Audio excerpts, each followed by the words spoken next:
अस्सलाम वालेकुम my dear students. तो फिर बच्चों, जैसे आप सभी को मालूम है, हम class 4th English chapter number 4 a holiday on Mars हम ये पढ़ रहे थे, जिसे हमने ख़त्म कर लिया था।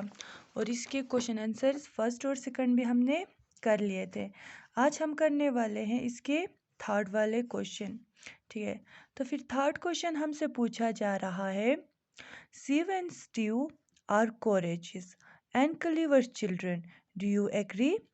Pick lines from the text in support of your answer.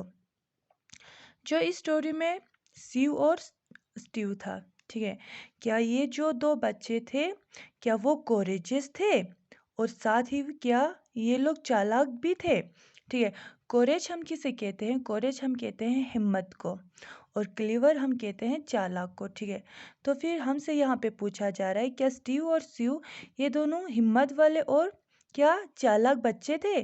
क्या आप इस बात से एग्री करते हो? अगर करते हो तो फिर आपको कुछ लाइन इसके सपोर्ट में लिखने हैं। ठीक है, यानी कि डू यू एग्री के सपोर्ट में लिखने हैं।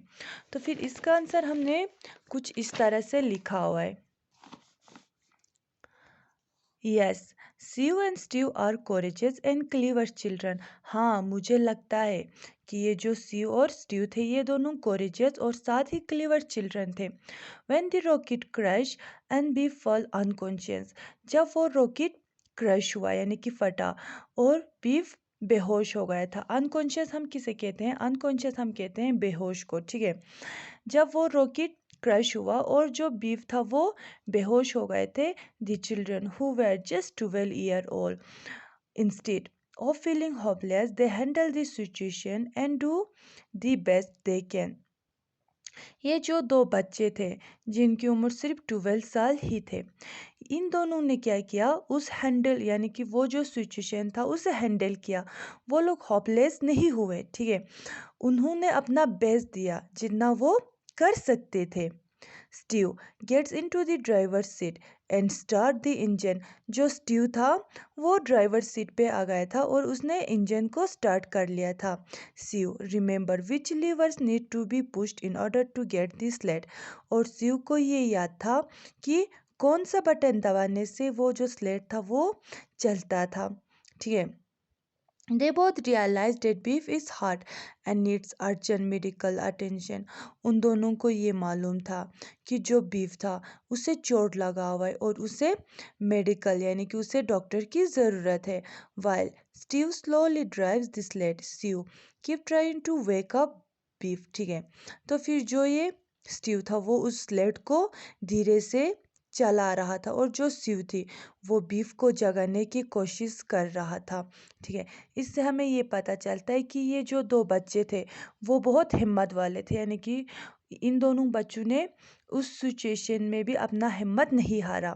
ठीक है, उन दोनों ने क्या एक हिम्मत दिखाया और अपने जो अंकल थे, ठीक है, यानी कि जो बीफ था, उनको बचाने की कोशिश कर रहे थे। अब फोर्थ क्वेश्चन हमसे यहाँ पे पूछा जा रहा है, what relation do Sieve and Steve share with Beef. कौन सा रिलेशन जो सीव, स्टीव और बीफ के बीच में था? Support your answer with example. आपको क्या करना है, अगर अपने आंसर के साथ कुछ एग्जाम्पल्स भी लिखने हैं। ठीक है, यानी कि जो इस टेक्स्ट में से दिया हुआ था। तो फिर इस फोर्थ वाले का आंसर है, the relationship in between the children and beef are clear from their action that they all care for each other. ये जो रिलेशन था वो बच्चे, ठीक है, यानी कि वो जो दो सिबलिंग्स थे और जो बीफ था, उन दोनों के बीच में, यानी कि ये इन तीनों के बीच में जो रिलेशन था वो हमें पता चलता है कि ये तीनों एक दूसरे के बहुत केयर करते थे। ठीक है, before they step out, Beef carefully check the siblings' spacesuit and make sure all the components are in working condition. जब वो लोग वहाँ से बाहर निकल रहे थे तो फिर बीफ ने जो वो दोनों बच्चे थे, ठीक है, सिबलिंग्स थे, उनके जो स्पेस सूट थे उसमें जो कंपोनेंट्स लगे हुए थे उसे अच्छे से चेक किया था कि वो सारे चल रहे हैं कि नहीं। At the time of blast, Beef thrown himself in front of the children to protect them.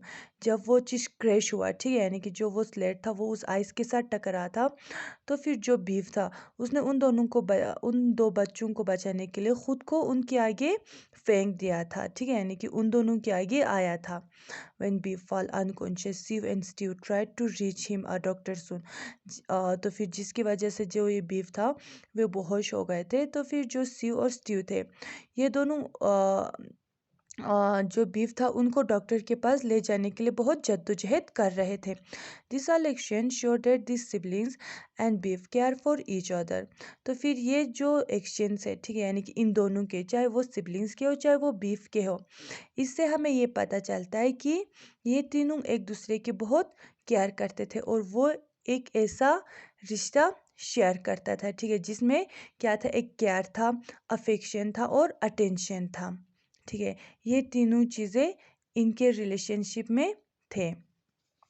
तो फिर ये था हमारा क्वेश्चन जिसमें आज हमने पढ़ा क्वेश्चन नंबर 3 और क्वेश्चन नंबर 4.